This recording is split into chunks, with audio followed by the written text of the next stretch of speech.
On a certain JSP program, if you configure both local error page and the global error page, can you tell me which error page will be called or executed whenever an exception or error is raised in the web application? So the answer is simple. That is, the configuration done in the local error page will be executed or called in the web application. Why? Because the logic is simple. If you have the method with the local variable with the same name as a global variable, so with respect to the method, local variable will be called first, right? Yeah.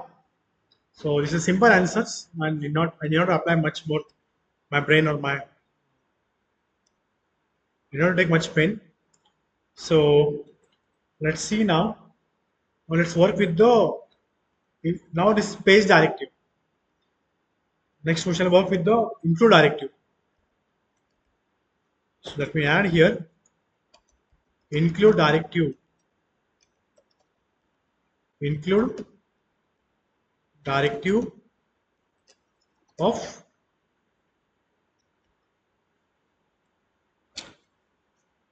include page directive. Let me call it of JSP. Right? Include is attributes, right? Hmm? Fine. So let's see now. Include page directive.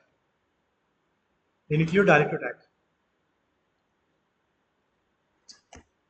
Include directive.